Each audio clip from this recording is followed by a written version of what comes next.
شنوندگان عزیز، علی جان علیوف، آموزگار زبان انگلیسی از مؤسسه تعلیمی تیم کالج می باشم. اینک ما درس امروزه خود رو با هم شروع کردیم. در این درس ما با شما چگونه انیق کردن جای اشیا رو می آموزانیم. یعنی چی خیل ما باید دونیم که کدام اشیا، کدام پردمت یا که یگان جای در کجا قرار دارد. مثلا در زبان تاجیکی میگوییم که خب کتاب در بالای پرده است. خب در بالای پرده یک چند تا کتاب هستند، یعنی که در بالای پرده 10 تا کتاب است. جای کتاب این بالای پرده، یعنی که میگیم که در نزد خانه من سوپرمارکت است، در نزد خانه من قهوه خانه است. یعنی جای قهوه خانه این نزد خانه من، یعنی جای گوییم که رستوران این نزد خانه من. یعنی جای اشیا رو، مکان اشیا رو امروز ما با شما چگونه در زبان انگلیسی استفاده بردنش رو با هم می آموزیم. اینک درس خود رو شروع میکنیم.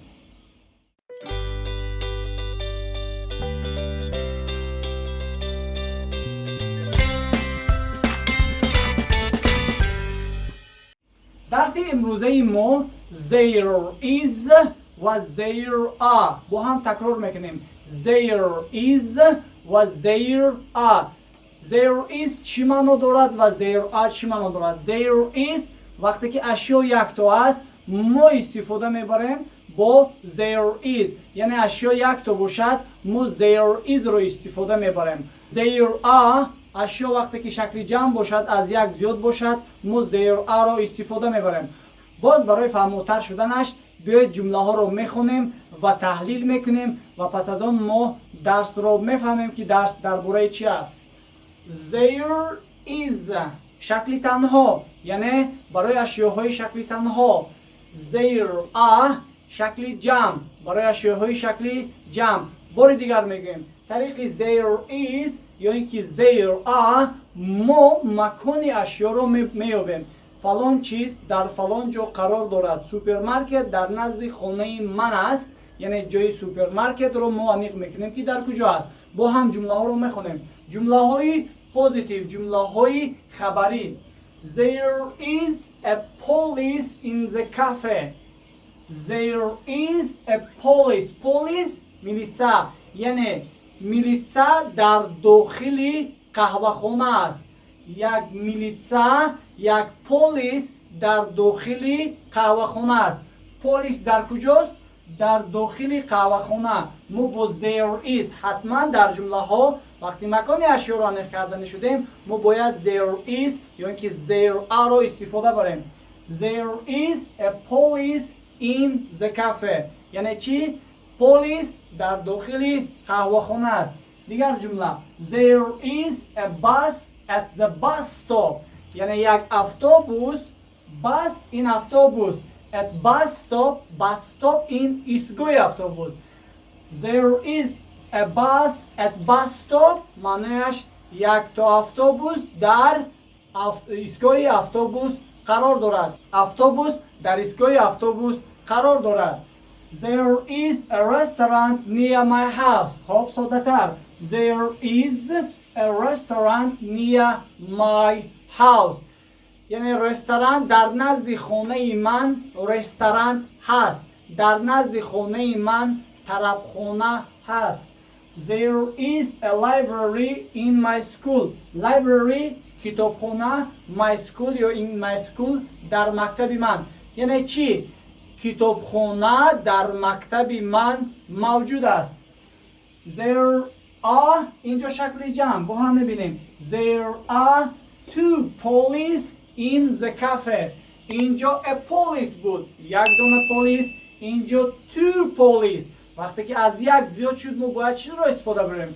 ما باید وقتی که از یک تا زیاد شد ما باید چی رو استفاده بریم؟ ما باید there are رو استفاده بریم.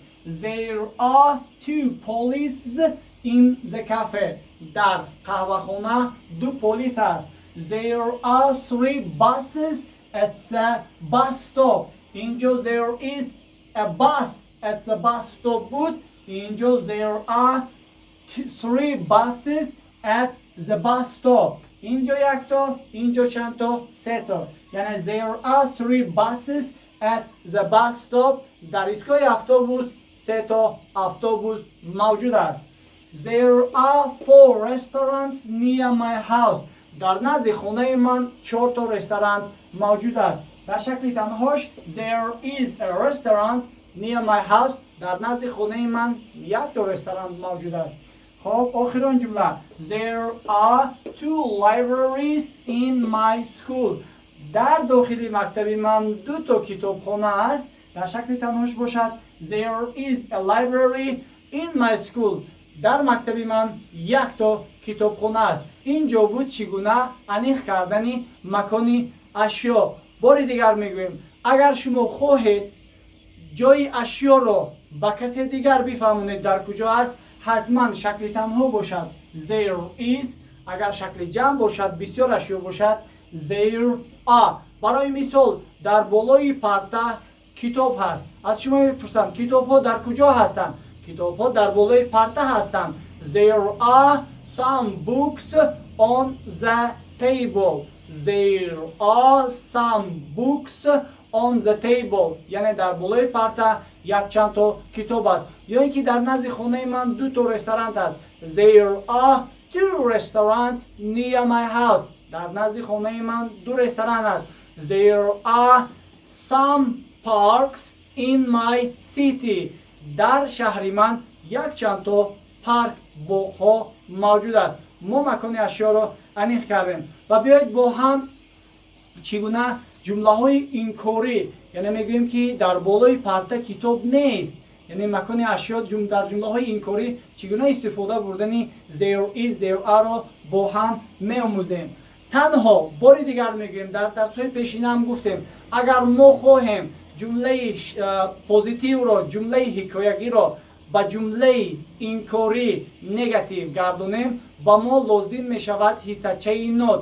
یعنی ما علاوه میکنیم بعد از فعل to be am is a حصه‌چه نوت را there is a park in my city. در شهر من پارک است. خواهیم اگر شکل اینکار کنیم there is چی علاوه میکنیم not. There is not a park in my city. در شهر من پارک نیست. بیاید با هم می‌آموزیم.